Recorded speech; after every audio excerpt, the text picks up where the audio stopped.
Sağlam radioda hər səhər sağlam ruh, sağlam bədən haqqında danışırıq. Sağlam səhər, sağlamlığa aparan yol xəritəmiz.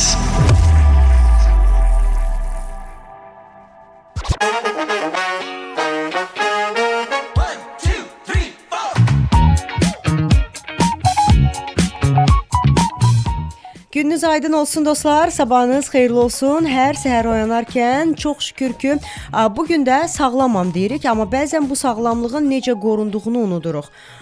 Dəyərli dinləyicilər, bugün məhz sağlam səhərdə maraqlı bir mövzunu müzakirə edəcəyik. Sağlam qalmaq üçün atdığımız qabaqlayıcı addımlardan danışacağıq.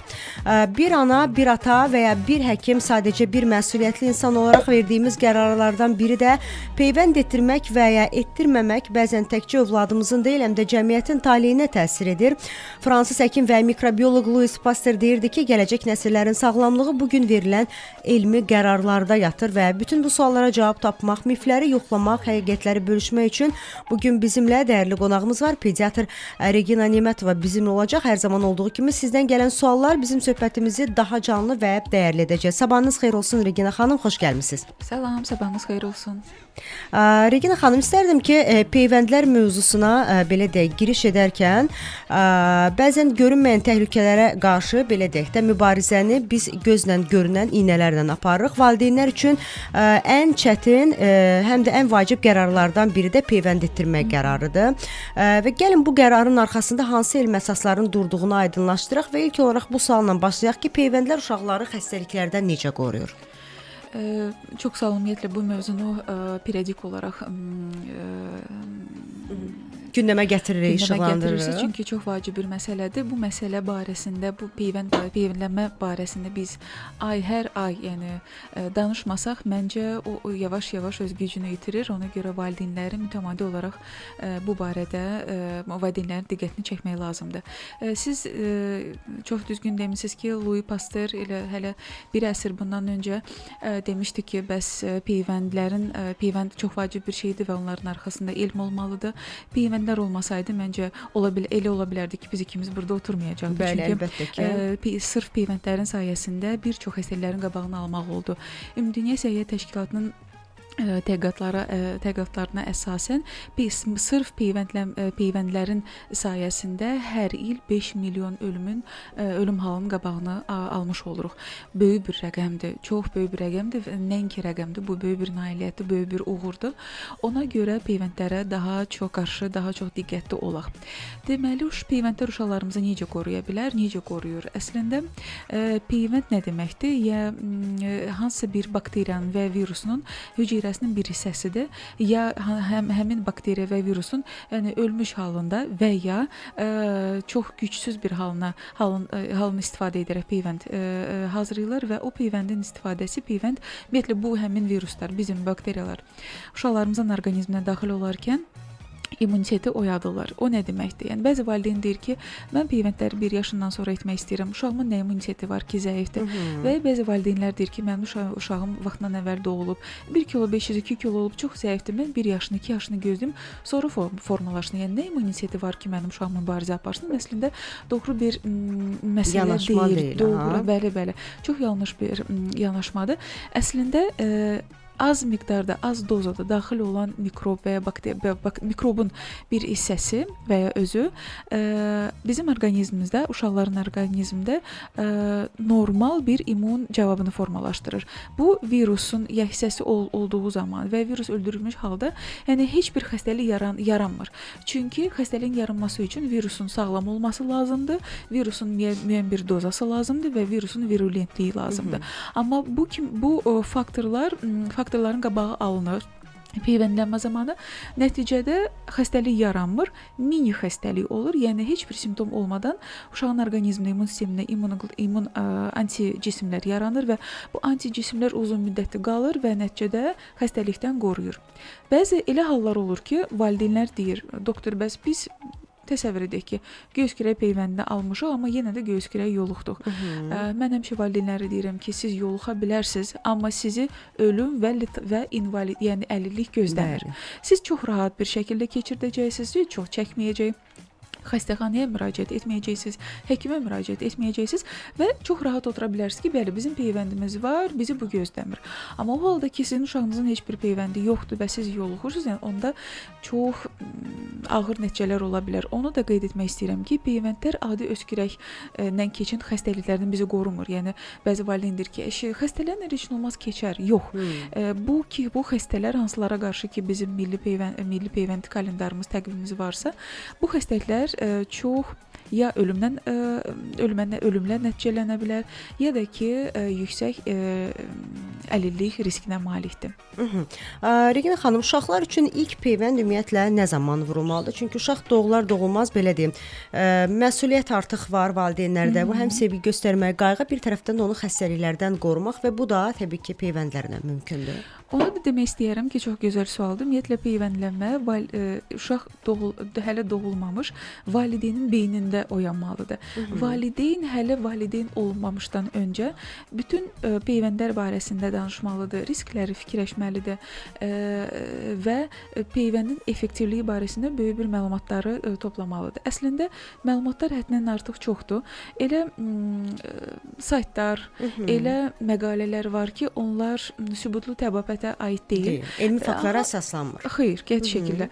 Və hansısa bir həkimin özünə məxsus bir fikirləridir, hansısa bir valideynin özünə məxsus bir fikirləridir və təəssüflər olsun ki, bir növ forumlardan əldə olunan məlumatlar kimi. Bu neqativ hallar forumlarda valideynlərin arasında anaların çox vaxtı belə bir səhifələri olur və onların arasında tez-tez yayılır və əlbəttə ki, bizim fikrimiz daha çox neqativə bağlı olur, nəinki onun faydalılığına.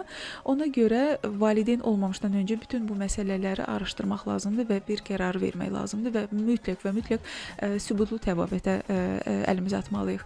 Birinci peyvəndimiz uşaq doğularkən, yəni ilk 12-24 saatında vurulur. Ona da sual verirlər bəzən valideynlər ki, doktor, təzə doğulub, niyə belə tez, bəlkə biraz gözləyək, bəlkə vurdurmayaq. Onu bildirim ki, peyvəndlərin vurulma vaxtı elə belə göydən götürülmür. İlk 12-24 saat ərzində vurulan peyvəndlər gepatit B və BCG vərəmə qarşı olan bir peyvənddir. Gepatit B-yə qarşı olan peyvənd nəyə görə ilk 12 saat ərzində vurulur? Əgər uşaq yeni doğulan bir körpə gepatit B ilə, yəni ilk günlərindən yoluxsa, onun bir yolu var. Qaraciyərin sirozu və ölüm. Böyük insan 30 yaşında, 20 yaşında gepatit B ilə xəstələnsə, o gepatit B-ni yəni ondan tam sağalmaq olmur, amma remissiyaya keçib və normal bir həyat tərzini sürmək olur. Ona görə yetişməmiş qaraciyəri biz dərhal 12-24 saat ərzində qorumalı olur. Yəni biz onu etməsək, təəssüflər olsun ki, yəni çox böyük bir neqativ hallara gəlib çıxara bilər. Eyni zamanda da bəzən elə olur ki, ana artıq, yəni doğuşa gələn ana özü gepatit B xəstəlikdən əziyyət çəkir, daşıyıcısıdır. O zaman uşağa peyvənddən öncə və onunla da bərabər gepatit B-yə qarşı antisellər vurulur. Yəni artıq uşaq hazır olsun və anadan keçən, qan vasitəsilə keçən o viruslara qarşı dözümlü olsun. Çox təşəkkür edirəm Regina xanım. Dostlar, siz də yaza bilərsiniz suallarınızı. Bizim WhatsApp nömrəmizə ünvanlaya bilərsiniz. 055 93 490 93 bizim WhatsApp nömrəmizdir.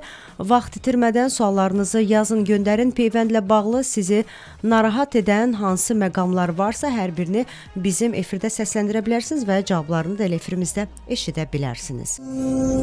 Sağlam səhər. Sağlamlıq üçün lazım olan hər şey.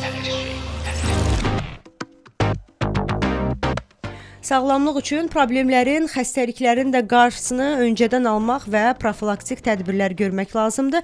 Elə odur ki, biz peyvəndlərin faydasından bugün pediatr Regina Nemətova ilə danışırıq və reklamlardan öncə peyvəndlərin uşaqları hansı xəstəliklərdən qoruduğundan danışdıq.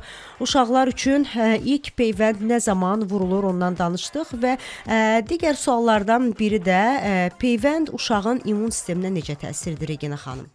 Elə bayaq danışdığım kimi immun sistemini yalnız möhkəmləndirir. Heç bir əks təsiri yoxdur. İmmun sistemini zəiflədə bilməz.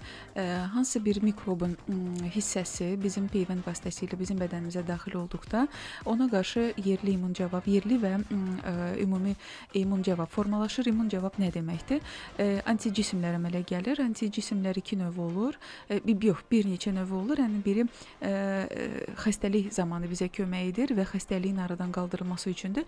İkinci növ isə immunoglobulin G tipli immunoglobulинlər, anticismlər, hansılar ki, uzun müddətli bizim bədənimizdə qalır və yaddaş anticismlərdir. Yəni, təsəvvür edək ki, biz göğüs kürə qarşı uşağımıza peyvəndi vurduq və onun bədənində müəyyən bir səviyyədə anticismlər yarandı.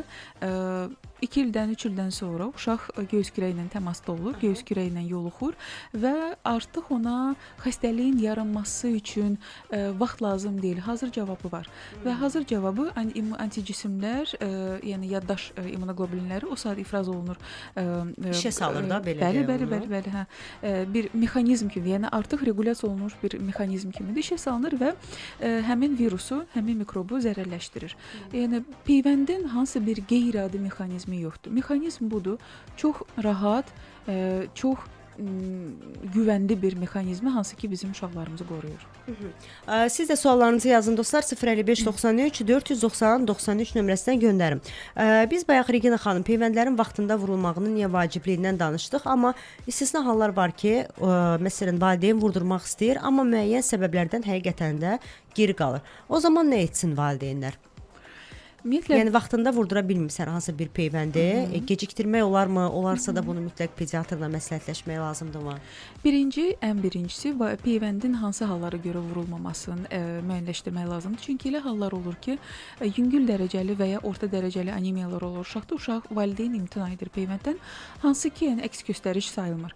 Ağır dərəcəli anemiyalar, bəli, əks göstəriş sayılır, amma da anemiyanı aradan qaldırana qədər. Yox, əgər yüngül anemiya varsa, hemoqlobin səviyyəsi 195-də peyvəndə vurdurmaq olar. Yəni yanlış əks göstərişlər olmasın deyə. Bu birinci, yəni onları müəyyənləşdirmək lazımdır və onu sırf həkim müəyyənləşdirir. Valideyn özü yox. İkinci məsələ, bəzi valideyn deyir ki, uşağım peyvəndin vaxtı çatdı, uşağım yüngülvarı öskürür, biraz burnu axır, peyvəndə elətdirməyək. Əslində bu da əks göstəriş sayılmır. Əgər xəstəlik yüngül bir halda keçirsə və artıq 3-4 gündür uşaq xəstədir və xəstəlik improve etmir də, yəni xəstəlik inkişaf etmir deyə, yəni peyvəndi rahat şəkildə vurmaq olar. Yox, əgər hansı bir səbəblər varsa, ağır dərəcəli anemiyadır, uşaq çox xəstələnibsə, pnevmoniyası var, bronxiti var, biz müəyyən bir vaxtda onu ləngidə bilirik. Amma yenə də səhv məlumatlar olur ki, xəstəlikdən bir ay sonra, bir ay ərzində peyvəndi vurdurmaq olar. Bu da çox yanlış bir məlumatdır. Xəstəlikdən hardasa bir həftə, maksimum 10 gündən sonra, sağlamdan sonra peyvəndi vurdurmaq olar. Daha qısa fasilə, daha uzun gözləməyə gərək yoxdur. Uzun gözləmək, ümumiyyətlə, bağçaya gedən uşaqlar, məktəbə gedən uşaqlar elə vaxt olmur ki, uşaq bir ay ərzində tamamilə sağlam qalsın. Mümkün deyil, yəni. Valideyn əziyyət çəkir. Ona görə bir həftədən sonra artıq peyvəndi vurdura bilərsiniz. Və sualın özünə qayıdıram. Əgər biz gecikiriksə, onda bir problem ola bilərmi? Problem olmaz, tək ki peyvənd olunun. Tək ki peyvənd olunsun. Problem nə zaman ola bilər? Əgər hansı bir infeksion xəstəliklə kontaktda olmusunuzsa və hansı bir naməlum səbəblərə görə peyvəndlənməni uzadırsınızsa, onda yoluxma riski daha yüksəkdir. Təşəkkür edirəm Regina xanım. Dostlar, həkimlərin sertifikasiya imtahanı ilə bağlı sizi düşündürən suallar varsa diqqətiniz bizdə olsun. Çünki həmin sualları və cavabları elə 93 FM-in efirində eşidə bilərsiniz. Sertifikasiya imtahanından keçmiş tibb işçiləri sertifikasiya şəhadətnaməsini necə əldə edə bilərlər? Sertifikasiya imtahanından keçən şəxs sertifikasiya imtahanının bitdiyi gündən 5 iş günü müddətində sertifikasiya şəhadətnaməsinin elektron versiyasını e-health.gov.az saytının şəxsi kabinet bölməsindən əldə edə bilər. Sağlam səhərdə sağlam həyatın dadını tapın.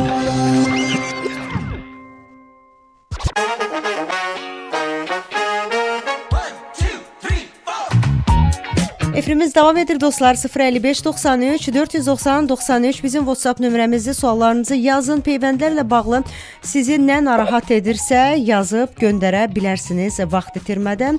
Nə narahat edirsə hər birini Regina xanım sizin suallarınızı cavablandıracaq. Uşaq xəstəykən peyvənd oluna bilərmi deyə bizim dinləyicilərimiz soruşur. Əslində Regina xanım bu haqda izah etdi ki, yəni bir həftə sonra, bir 10 gün ən gecə belə deyək də peyvəndləri vurdurmaq olar. Erkən doğulan körpələrə peyvəndlər necə tətbiq olunmalıdır? Bu da çox gözəl sualdır. Əslində əksər hallarda 90% hallarda valideynlər deyir ki, uşağın vaxtından əvvəl doğulub, çəkisi çox azdır, immuniteti formalaşmayıb. Ona görə biz peyvəndlərdən imtina edirik. Əslində çox yanlış bir fikirdir. Çünki vaxtından əvvəl doğulan uşağın həssaslığı Əksinə daha qat-qat həssas olur, yüksəkdir. Bəli, qat-qat yüksəkdir və xəstəliklərə qarşı dözümsüz olur. Əgər vaxtından əvvəl doğulan bir uşaq doğulubsa, onu reanimasiya, intensiv terapiya palatasında, yəni ortaya çıxarmaq olubsa, yəni o tələf olmayıbsa, yəni və evə yazılıbsa, belə uşaqlar daha çox diqqət altında olmalıdır. Çünki hansı bir adi bir qrip virusuna yoluxsa, respirator sinsal virusuna yoluxsa, çox mənfi bir nəticələrə gəlib çıxa bilər, daha ölümə qədər. Çünki ağciyər toxuması formalaşmayıb, ağciyər toxuması çox həssasdır və əgər vaxtında doğulan uşaq hansı bir pnevmoniya virusunu tutsa və vaxtından əvvəl vaxtında doğulan uşaq tez vəziyyətdən çıxa bilər və onun ocağı çox lokal olur, çox yerli olur ağciyərində. Amma vaxtından əvvəl doğulan uşağın ağciyəri yetişmədiyi üçün bu ocaq lokallaşmır. Yəni tamamilə pay tuta bilər, bir ağciyəri tuta bilər və nəticədə biz uşağı itirə bilərik. Ona görə bu uşaqlar ümumiyyətlə risk qrupundadır və peyvəndləmə bunlarda daha intensiv, daha diqqət altında keçməlidir. Vaxtından əvvəl doğulan hər bir uşaq milli peyvənd təqvimi ilə üzrə gedir, lakin bəzi düzdür istisnalar olur. Məsəl üçün çəkisi 1 kilo 500-dən az olan uşağa ilk günlərində məsəl üçün hepatit B və BCG peyvəndi vurulmur. Yəni onların çəki artımını gözlənilir, vaxt ona lazımdır. Amma sonra çəki artımı, yəni 2 kiloya çatanda düzdür bəzi peyvəndlər 1 kilo 500-də də vurula bilər, amma 1 kilo 5-dən aşağıdırsa, 1 kilosa, 900 qramlıqdırsa, onda o zaman peyvəndlərin vurulması bir qədər ləngiyir, ona vaxt lazımdır. Amma çəkisi lazım olan çəkiyə çatanda mütləq peyvənd o zaman vurulmalıdır. Daha sonra öncə dediyim vaxtdan əvvəl doğulan uşaqlar respirator sinsal virusa qarşı çox həssasdırlar və bu ilk 6 ərzində ölüm səbəblərindən biridir. Çox yayılmış bir pnevmoniyaya səbəb olur. Düzdür, bizim dövlətimiz bu barədə hələ işlər aparır. Bəzi ölkələrdə bu xəstəliyə qarşı vaxtdan əvvəl doğulan uşaqlar peyvənd olunurlar. Bizim ölkədə hələ bu tətbiq olunmayıb, amma bu barədə, bu yolda, bu istiqamətdə çoxlu işlər aparılır. Regina xanım, bəs uşağın immuniteti belə deyim də təbii yolla qazanılsa peyvəndə ehtiyac qalırmı? Çünki bəzən eşidirik valideynlərdən ki, mən hər cürə məsələn qarşılayıram uşağımın qidasıdır, odur, budur və belə bir fikir yaranır ki, o zaman peyvəndə ehtiyac qalırmı? Sizin uşağınız təsəvvür edək ki, yenə göz-kürək götürək. Göz-kürəklə xəstələnməyibsə, kontaktı olmayıb, amma siz onu gözəl yedirirsiniz, qidası, analizləri, hemoqlobini, hər şey yüksəkdir, amma bu demək deyil ki, sizin uşağınız ona yoluxmayacaq. Əgər belə olsaydı, onda peyvəndlər də olmayacaqdı. Sizin uşağınız yoluxacaq və axırda keçirdə bilər. Başqa bir sualı ortaya çıxardaq. Əgər mənim uşağım göz kürəyi keçirdibsə, hələ peyvənd olunmayıb və ya mənim uşağım hansısa bir başqa xəstəlik, hemofil çöpünə qarşı bir xəstəliyinə yoluxubsa, onda mən peyvəndi vurdurmasam olarmı? Yox, yenə də vurdurmalısınız. Nəyə görə? Çünki xəstəlikdən sonra yaranan immunitet və peyvənddən sonra yaranan immunitet bir qədər fərqli bir şeylərdir. Xəstəlikdən sonra yaranan immunitet uzun ömürlü, uzun müddətli olmaya bilər. Baxır xəstəliyin gedişatından, baxır virusun və ya mikrobun, bakteriyanın virulentliyindən, aktivliyindən, dozasından, nə qədər dozası çox yüksək olub, nə qədər aktivliyi çox yüksək olub, onda yaxşı immunitet formalaşır. Amma biz onu yoxlaya bilmərik. Yəni hər bir xəstəlikdən sonra yoxlayaq ki, bizim göz-kürəkdən sonra antisellərimiz qalıb yoxsa yoxlaya bilərik, amma bu bizə heç bir informasiya verməyəcək. Çünki ola bilsin ki, 2 aydan sonra anticismlər tamamilə sıfıra düşəcək və sizin uşağınız yenidən bu xəstəliyə qarşı aciz qalacaq. Ona görə peyvənddən sonra yaranan immunitet əksər hallarda uzun ömürlü olur, güclü olur və baxmayaraq ki, sizin xəstəliyiniz uşağınız falan xəstəliyi keçirdibsə, yenə elə bir ki, keçirtməyib. Milli təqvimə uyğun peyvənd olunmalıdır. Çox təşəkkür edirəm Regina xanım. Dostlar, uşaqların gələcəyi həqiqətən də bugün verilən qərarlarda gizlidir. Elə indi biraz nəfəs alırıq. Reklam fasiləsinə ayrılırıq. Az sonra qayıdacaq və peyvəndlər haqqında müzakirəmizi davam etdirəcəyik. Dostlar, siz də vaxt itirmədən bizim efrimizə qoşula bilərsiniz. Suallarınızı ünvanlaya bilərsiniz. Regina xanım sizin suallarınızın hər birini cavablandıracaq. Dostlar, odur ki, vaxt itirmədən yazın, göndərin suallarınızı. Sağlam səhər, sağlamlığa aparan yol xəritəmiz.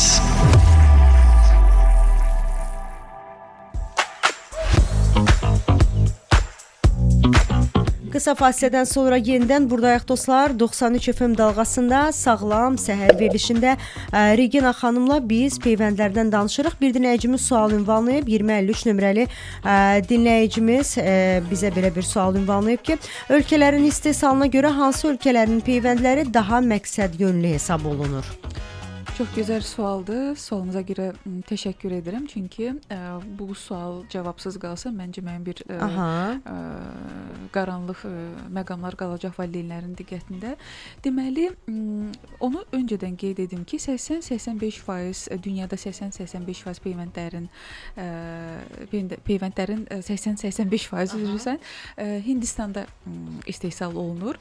O demək deyil ki, həmişə valideynlərimə deyirəm, Hindistanda hansısa bir naməlum şəraitdə, naməlum insanlar tərəfindən istehsal olunur. Sadəcə orada fabrikin, zavodun tikilməsi, oradakı güvənin istifadə edilməsi daha ucuz başa gəlir. Çünki hər şey maliyyəyə baxır. Bəli. Amma o demək deyil ki, onların keyfiyyəti, onların effektivliyi tamamilə başqadır.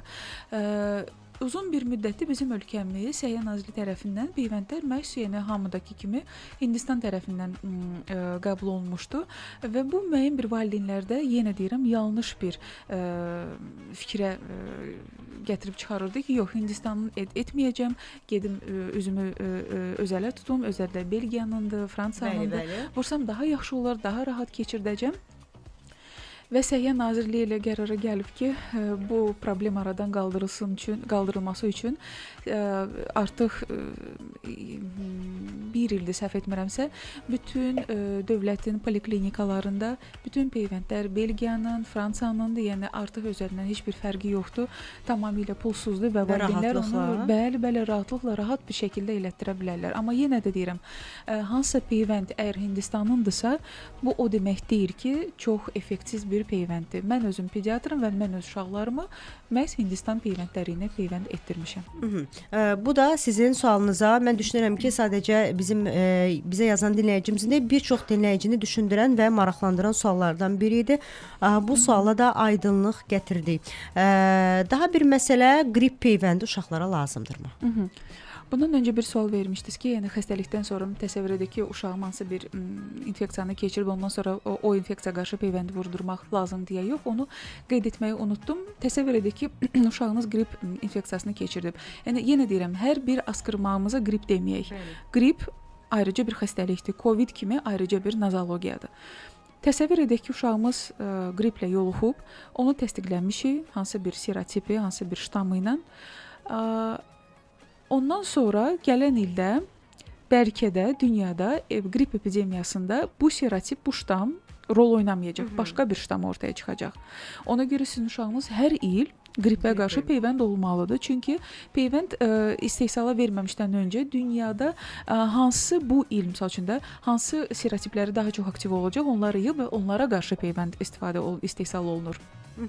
Qripə qarşı peyvənd vacib bir məsələdir. Onu da qeyd etmək istəyirəm ki, Səhiyyə Nazirliyi tərəfindən yenə də bütün poliklinikalar, uşaq poliklinikalarının böyüklər üçün, balacalar üçün qrip peyvəndi var. Qrip peyvəndi tamamilə pulsuzdur və payız aylarında gətirilir və istifadə olunur. Qrip peyvəndi vacibdir. Nəyə görə? Çünki qrip peyvəndi öz kürəkdən, asqırmaqdan yox, ölümdən və əlilikdən qoruyur. Qripin özü çox ağır bir xəstəlikdir. Covid kimi çox ağır keçir. Nəyə görə biz Coviddən elə çox qorxuruq, amma qripdən qorxmuruq. Əslində hər ikisindən qorxmalıyıq. Ona görə peyvəndimiz olmalıdır. Qripin fəsadları həddindən artıq çoxdur. Ümumi intoksikasiya, gemorragik sindrom, baş beyinə qansızmalar, qan yaradıcı sistemində pozulmalardır və ağciyərlərdə geniş iltihablardır. Ağır gedişə malik olan keyslərdə, yəni hadisə hallarda uşaqlar süni ventilasiya aparatına qoşulur və bəzən hallarda uşaqları xilas etmək olmur. Ona görə bu kimi hallarla rastlaşmayaq və vaxtımıza peyvəndimizi vurdura bilərik. Onu da qeyd etmək istəyirəm ki, qrip peyvəndi uşaqlarda 1 yaşdan sonra, 1 yaşdan etibarən vurula bilər. Deyirlər, musiqi ruhun qidasıdır. Biz isə bu səhər sağlamlığın həm ruhun, həm də bədənini düşünürük. İndi isə qısa bir musiqi fasiləsi veririk, daha sonra yenidən efirdəyik dostlar. Sağlam səhər.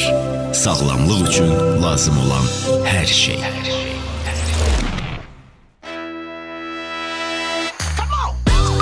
Efirimiz davam edir dostlar. Regina xanımla qrip peyvəndi haqqında danışdıq. Su çiçəyi peyvəndi effektivdirmi Regina xanım? Su çiçəyi peyvəndi bəli effektivdir. Bəzi ölkələrdə, hamısında yox, su çiçəyi milli təqvim peyvənd təqviminə aiddir, daxil olmuşdur. Bizim ölkəmizdə yox. Onu qeyd etmək istəyirəm ki, düzdür, su çiçəyi əksər hallarda yüngül keçsə də, hardasa 1-2% hallarda müəyyən bir ağırlaşmalara səbəb ola bilər. Bəzən valideyn sual verir ki, doktor hardan bilək ki, mənim uşağım bu 1-2%-ə daxil olacaqmı, yoxsa yox? O da gözəl sualdır. Amma əslində 1-2%-ə hansı uşaqlar daxil olur? Onkoloji xəstəlikdən əziyyət çəkən, hormonal terapiyanı alan, immunosupressiv terapiyanı alan və ağır xroniki xəstəlik uşaqlar, bəli, bu faizə daxil ola bilərlər və məhz onlar daha çox risk qrupundadırlar. Peyvənd sayəsində aradan qalxmış bir xəstəlik varmı Regina xanım? Əlbəttə, ən yaxını çiçək xəstəliyi, rubiola xəstəliyi 1980-ci ildə Ümumdünya Səhiyyə Təşkilatı elan etmişdi ki, artıq yer kürəsindən bu xəstəlik silinib. Valideynlərimizdən eşitmişdik məsələn. Bəli, onlara peyvənd olunurdu, bəli, hətta yeri də, izi də qalmışdı qollarında. Bu peyvənd, bu hal sırf peyvəndə görə olub. Yəni peyvənd olmasaydı, yenə deyirəm, bəlkə də biz ikimiz siz mən burada oturmayacaqdıq. Və həqiqətən də zamanla ola bilər ki, müəyyən bax bizə indi tanış olan bu xəstəliklər var, onlar da aradan qalxa bilər, zaman lazımdır. Zamandan da əlavə təbii ki, hər kəsin peyvəndlənməsi lazımdır. Əsas olan budur. Onu da qeyd etmək istəyim, poliomiyelit kimi ağır xəstəlik, yəni iflicə gətirib çıxaran poliomiyelit xəstəliyi bəzi ölkələrdə tamamilə yox olub və bəzi ölkələr deyib ki, bizdə artıq poliomiyelit xəstəliyi yoxdur.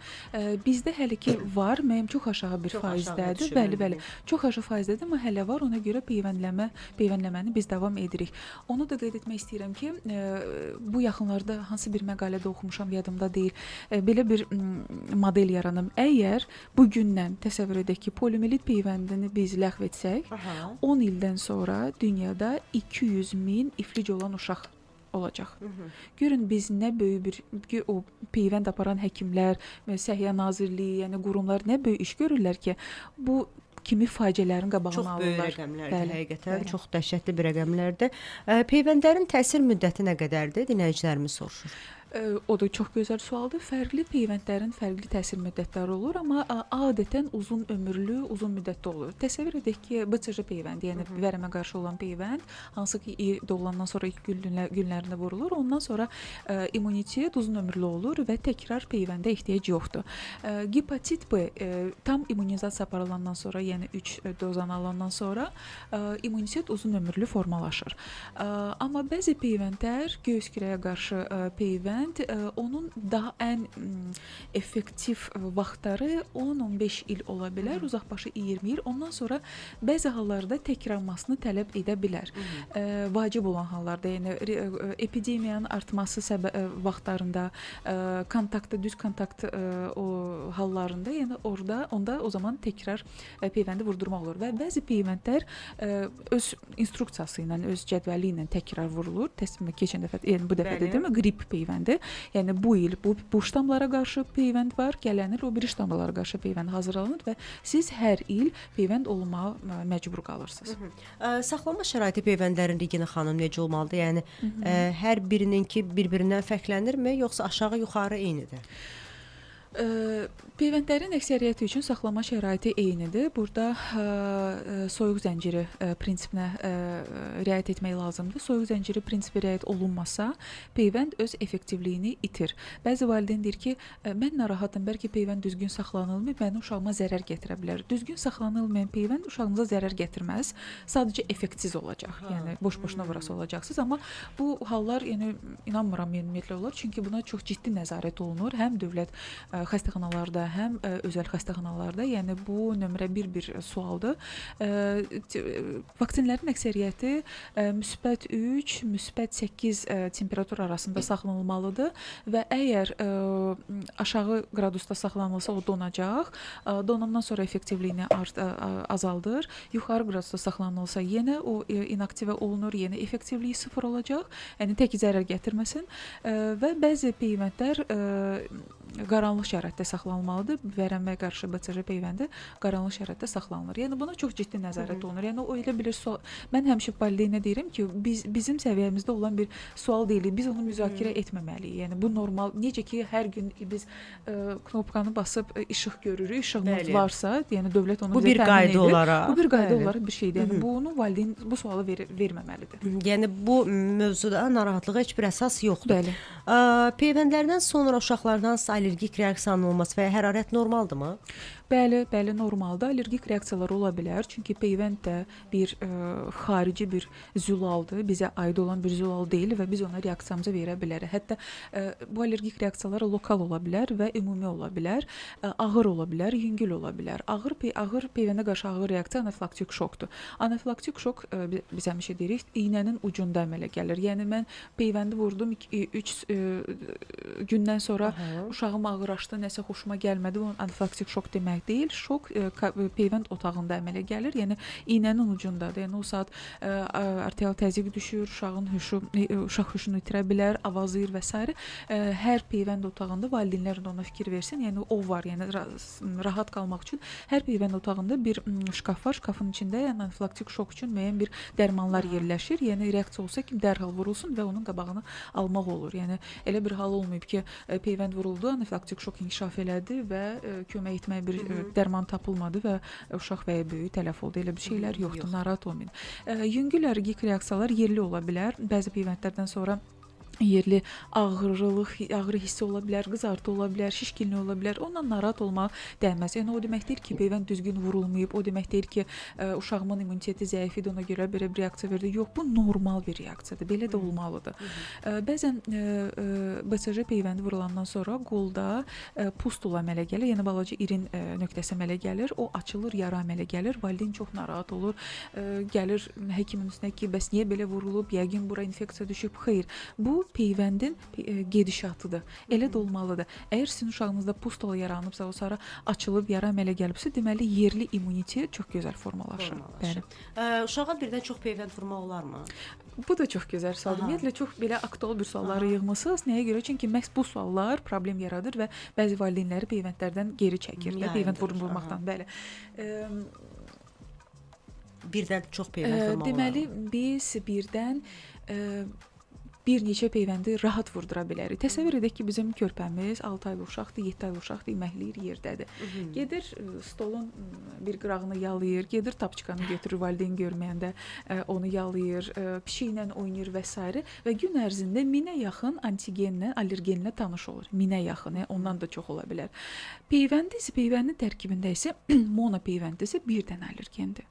Siz bir gün ərzində 2 peyvəndi, 3 peyvəndi vurdura bilərsiniz. Məsəl üçün indi dövlətdə olan o peyvəndlər Gexaksin peyvəndi tərkibində 6 xəstəliyə qarşı olan bir 6 antigendir.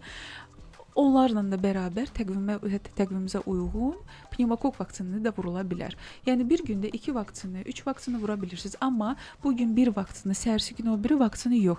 Peyvəndlər arasında ən azı 1 ay fərq olmalıdır. Ya bir gün ərzində hamısını vurdurursunuz, yəni peyvənd üzrə məsəl üçün ikisini vurdurursunuz. O biri peyvənd 1 aydan sonra olacaq. Bu gün birini olar, 1 həftədən sonra o birisini vurum, elə bir şey yoxdur. Ya eyni gündə ya da minimum 1 ay fasilə olmalıdır. Yəni onu demək istəyirəm ki, peyvəndlərin sayından heç vaxt qorxmayın. Sizin uşağınız və ya siz özünüz gün ərzində ondan qat-qat çox allergenlə təmasda olursunuz. Və bir şey də unutdum deməyə, siz soruşdunuz ki, allergik reaksiya ola bilərmi yoxsa yox. Deməli, peyvəndə olan allergik reaksiya hadisə faizi necədir? Bir hal 1 milyon peyvəndlənmə üzrə gedir. Adi ceftriakson iynəsi vurulanda, yəni bəzən vurulur xəstəxana şəraitində, bir allergik reaksiya 100.000 ceftriakson iynəsinə ola bilər. Yəni görün peyvəndin rast gəlmə tezliyi necə də nadirdir. Siz də yazın dostlar, əgər bizə indi qoşulmusunuzsa, biz bugün peyvəndlərin faydasından danışırıq. Sağlam səhərdə 93 FM-də canlı yayımdayıq. Qonağımız pediatr Regina Nemətova uşaqlar üçün peyvəndlərin faydalarından danışır. Diqqətiniz bizdə olsun. 055 93 490 93 bizim WhatsApp nömrəmizdir. Sağlam səhərdə sağlam həyatın dadını tapın.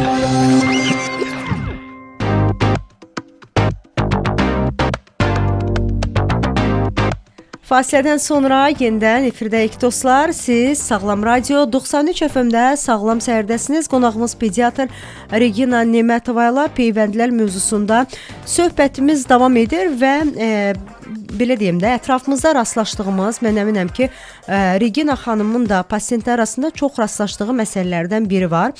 Və bugün efirimizdə bu məsələyə biz aydınlıq gətirmək istərdik, səbəblərini, köklərini bilmək istərdik ki, niyə bəzi valideynlər peyvəndə etiraz edir? Bu da çox vacib bir sualdır. Onun bu yaxınlarda onda hansı bir məqalədə oxumuşum. Ümumiyyətlə bütün valideynlər hansı ki peyvənddən imtina edir, 3 qrupa bölünürlər. Birinci qrupa hansı valideynlərdir? Ümumiyyətlə onlar bir qədər uşaqların səhhətinə laqeyd yanaşan bir valideynlərdir. Yəni peyvənd nədir? Çox da bilgisi olmayan belə. Bəli, bilgisi yoxdur. Yəni başqa problemlərlə məşğul olurlar. Adətən bu aşağı səviyyəli sosial təbəqəli bir ailələrdir. Onları peyvəndə cəlb etmək o qədər də çətin deyil. Yəni sadəcə onları bir qədər məlumat verirsən, bir qədər maarifləndirirsən və peyvəndə gətirib çıxarma olur. İkinci qrup peyvənd etdirməyən valideynlər peyvəndin aparılmasında müəyyən bir çətinlik çəkirlər. Adətən çox işləyən valideynlərdir. Vaxt tapıb uşaqlarına, yəni doğrudan deyirəm, belə bir hallar var. Vaxt tapa bilməyib uşağını peyvəndə gətirə bilmir. Uzaq yaşayır poliklinikalardan, xəstəxanalardan, hansı bir yanaşıb ailədə bir problemləri olur. O məhz bu səbəbdən gecikir. Yəni bu təbii belə anti-peyvənd şeyinə qoşulmayıb. Bəli, amma yəni onu şəraiti imkan vermir ona. Və üçüncü qrup, yəni sırf əsl peyvənd vurdurmayan bir valideynlərdir. Onların faizi çox aşağıdır. Ümumiyyətlə bütün 100% götürsək, bir hardasa bir 5-10%-dir. Bu valideynlər həddindən artıq çox oxuyub, qeyri-düzgün informasiyanı alıb, qeyri-düzgün qərara gəliblər və nəticə elədir ki, mən peyvəndi vurdurmayacağam. Qəti şəkildə bizim nənəmiz, babamız, tanışımız, qohumuz, qonşumuz peyvəndi vurdurmayıb, sapasağlam uşaq ortaya gəlib. Bunlarla mən fikirləşirəm ki, həm nazirlik, həm həkimlər, poliklinikada olan həkimlər bunlarla və radio, yəni maarifləndirmə bunlara qarşı, bunlarla aparılmalıdır. Çünki onlarla işləmək bir qədər çətindir. Amma onu da qeyd edim ki, hər dəfə, yəni olur ayda 1-2 dəfə elə ailələr gəlir ki, onlar sırf doğulandan bəri, hətta uşaq ilk dünyaya gələn kimi hepatit B və BCG peyvəndindən imtina edirlər. Bunlarla danışmaq bir qədər çətindir, amma yenə də yola gətirmək olur. Xəstəlik barəsində danışarıq. Poliomiyelit haqqında danışıram. Bəzi şəkilləri göstərirəm ki, poliomiyelit infeksiyası xəstəliyi nədir? Poliomiyelit xəstəliyi öskürək deyil, askırmaq deyil. Poliomiyelit xəstəliyin 2 yolu var. Ya əlillik, ya da ki ölüm halı qeyd oluna bilər. Bax bu şəkil məsəl üçün bu poliomiyelit. Əslində oradan da bəzən demək, deyir ki, 100 söz deməkdənsə bir dəfə nəyisə görmək, real onu qavramağı daha. Düzdür. Bax bunu 1-2 dəfə hiss elədim ki, bu metod işləyir. Şəkil göstərirəm və ya video göstərirəm. Göy öskürəkdən əziyyət çəkən budur. Mənim heç vaxt yadımdan çıxmaz, bir il bundan öncə bir pasiyentim olub, göy öskürək peyvəndi almayıb, 4 yaşında bir oğlan uşağıdır. Yoluxub və çox ağır keçirdi. 3 ay ərzində, yəni gecə, gündüz yox idi. Yəni valideyn bilmirdi nə etsin. Yəni bütün biz metodlara əlimizə atmışıq, amma yəni çox zülmlə vəziyyətdən çıxdıq və yadımdadır ki, bir günləri yəni gətiriblər uşağı qəbula və uşaq 4 yaşında uşaq, gözləri tamamilə qızarmış şəkildə, yəni ağ yeri qalmamışdı öskürəkdən, o gərginlikdən və mənə belə bir sual verir. Sən həkimsən, niyə məni müalicə etmirsən? Axı mən ölürəm. Yəni bu suala mənə 4 yaşında uşaq deyib. Yəni onu hər dəfə dedikcə tüklərim biz olur. Çünki uşaq özü artıq başa düşür ki, o boğulur, o nəfəs ala bilmir. Siz valideyn kimi buna razısınızmı? Məncə yox. Adi iynəni vurub, yəni bu kimi əzablardan keçməmək də olardı. Ona görə peyvəndlər çox vacibdir, məlumatlandırma çox vacibdir. Bu yaxınlarda Elmi Tədqiqat Pediatri İnstitutuna Heydər Əliyev Fondunun təşkilatı ilə, köməyi, dəstəyi ilə İsraildən bir neçə həkim qrupası gəlmişdi, Saroka tip mərkəzindən və bu həkimlərlə biz də Səhiyyə Nazirliyinin nümayəndələri də olub danışmışıq. Ümumiyyətlə sizdə peyvəndləmə necədir? Sizdə hansı problemlər var? Onlar eyni problemləri danışıblar. Yəni mən belə görürəm ki, bütün dünyada problem eynidir. eynidir, pozisiya eynidir və onlar bildiriblər ki, bəzi peyvəndlər hansı ki, əziyyət çəkirlər, gələ bilmirlər, uzaqda qalırlar. Biz bir komanda formalaşdırıb evlərinə gedib peyvənd edirik. Bu barədə yəni biz də danışdıq, Səhiyyə Nazirliyində böyük bir proyektləri, böyük bir addımları var ki, hansılar ki, peyvəndlənmə faizini artırmağa doğru gedəcək. Qısa bir fasiləmiz olacaq dostlar. Fasilədən öncə kimlərin sertifikasiya imtahanı ilə bağlı sualları və cavabları eşidə biləcəksiniz. Həkimin görmə qabiliyyəti zəif olduqda o imtahanı necə keçməlidir? Sertifikasiya imtahanlarında tibb işçiləri eynəklərindən rahat şəkildə istifadə edə bilər. Eyni zamanda imtahan zalları böyüdücü şüşələrlə, lupalarla da təchiz edilib. İmtahan iştirakçıları imtahan nəzarətçilərinə müraciət edərək onlardan rahat şəkildə istifadə edə bilərlər. Sağlam Səhər, sizin sağlam səyahət rəhbəriniz.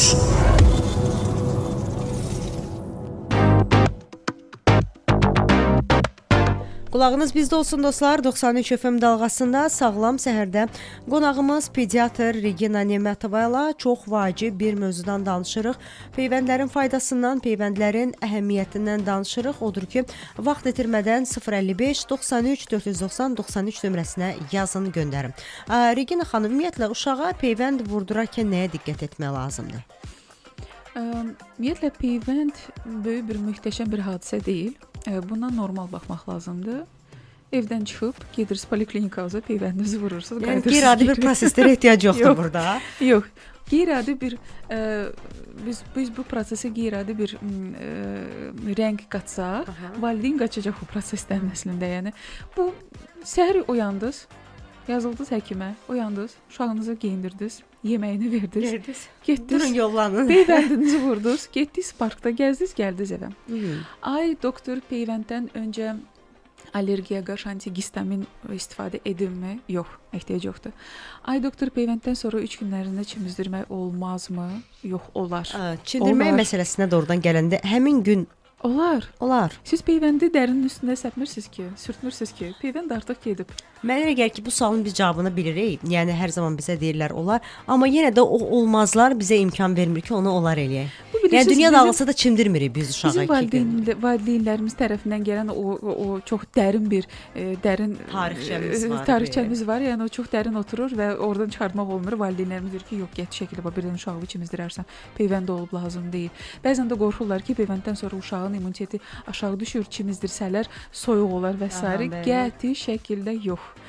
Peyvəndinizi vurdunuz və yadınızdan çıxmalıdır ki, həmin günü peyvəndə. O həmin yaddaş sizin həkiminizin kitabçasında qalmalıdır. Sizdə yox. Normal həyatınıza davam edə bilərsiniz. Əgər uşaq allergik reaksiyalı bir uşaqdırsa, o zaman ona peyvənd vurulmalıdırmı? Allergiyadan əziyyət çəkən uşaqlara əlbəttə ki, peyvənd vurulur hamıya kimi. Amma bəzi allergik xəstəliklər var ki, onların residiv vaxtıdır. Residiv vaxtında yox, çalışaq ki, remissiyaya düşək. Remissiya vaxtında rahat şəkildə edə bilərik. Bir pasiyentim var idi, atopik dermatitdən əziyyət çəkirdi. Atopik dermatitin kəskin fazasında, yəni qaşıntı, qızartı olanda əlbəttə ki, biz vurdurmuruq. Çünki hər bir peyvənd, hər bir qızdırma, hər bir hərəkət bu atopik dermatitinin kəskinləşməsinə səbəb ola bilər. Sağalan yox, remissiyaya keçəndən sonra yəni biz rahat peyvəndimizi vurdura bilərik. Yəni mənim uşağımda atopik dermatit var, mənim uşağımda allergik rinit var, mənim uşağımda bronxial asma var deyə vurdurmuram. Yox.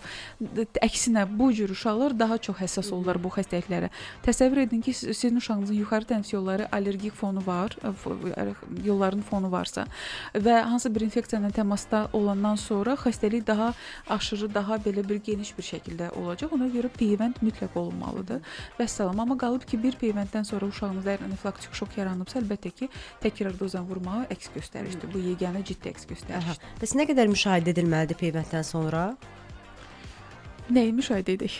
Nəyi müşahidə edək? Bu maraqlıdır. Yəni valideyn nəyisə müşahidə etsin və yaxud da həkim isə nəzarətdə saxlasınmı? Maksimal 3 sutka ərzində peyvənddən sonra uşaqda hərarət ola bilər. Ona görə hərarət salıcı dərman evinizdə olmalıdır.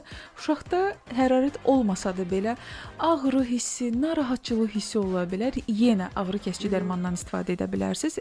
Qızdırma salıcı, çünki qızdırma salıcı dərmanlar ağrı kəsici təsirə də malikdir və 3 gün ərzində daha çox 6 aya qədər olan uşaqlara aiddir.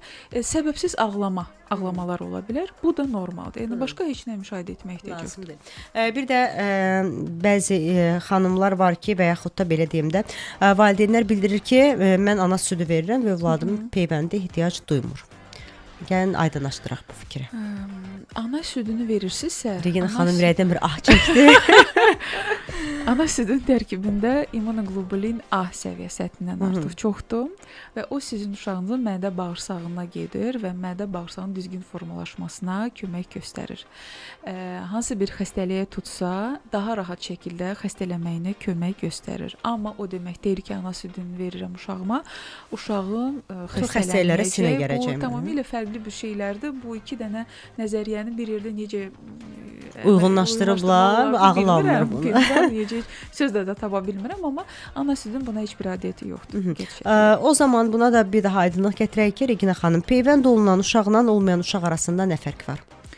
Fərq ondadır ki, peyvənd olunan uşaq özü üçün təhlükədir, başqaları üçün, ətrafı üçün təhlükədir. Heç vaxt yadımdan çıxmaz ki, deməli, belə bir hal olmuşdu. Klinikada 1 aylıq uşaq göğüskürəyə yoluxmuşdu. Əslində göğüskürənin birinci dozası, peyvəndin birinci dozası 2 aylığında vurulur. Onda sual yaranır ki, yazıq uşaq heç peyvəndə gedib çatmadı belə. Bəli. Amma sonra anamnezi topladıqca məlum oldu ki, bu uşağın qardaş bacıları peyvənd böyükdülər. Yəni 4-5 yaşındadılar, bağçaya gedirlər. Peyvənd olunmamışdılar. Anası da peyvənd olunmamışdı öz vaxtında. Ona görə hamiləlik vaxtı və doğuşdan sonra uşağa verməyə heç bir anticism olmamışdı. Nəticədə uşaq doğularkən bu infeksiyaya qarşı çox həssas idi. Böyük uşaqlar, böyük qardaş bacıları peyvənd olunmamışdı deyə infeksiyanı bağçadan gətiriblər və 1 aylığında uşaq göğüskürəyinin yoluxub və çox aciz bir klinik mənzərədir. Bu, yenə deyirəm, adi öskürək deyil. Uşaq yeni doğulan körpə boğula-boğula qalır, ürək dayanmaları qeyd olunur və hər dəfə bu gipoksik pristupu keçirərkən, atakanı keçirərkən beyində işemik ocaqlar əmələ gəlir və lap sağ qalsa da belə nəticəsi nə olacaq? Yəni fəsadlar qalacaq valideyn üçün. Bəli. Keçən il yəni bir qədər göğüskürə halları bir qədər çox yayılmışdı. Bu da ki, yenə o peyvəndlərin olmaması ilə əlaqəlidir. Hər şey sırf valideynlərin üzərindədir. Yəni peyvənd olunmayan uşaq özü üçün riskdir, öz həyatı üçün. Peyvənd olunmayan uşaq ətrafında olan uşaqlar üçün riskdir. Nəticədə kollektiv immunitet aşağı düşür.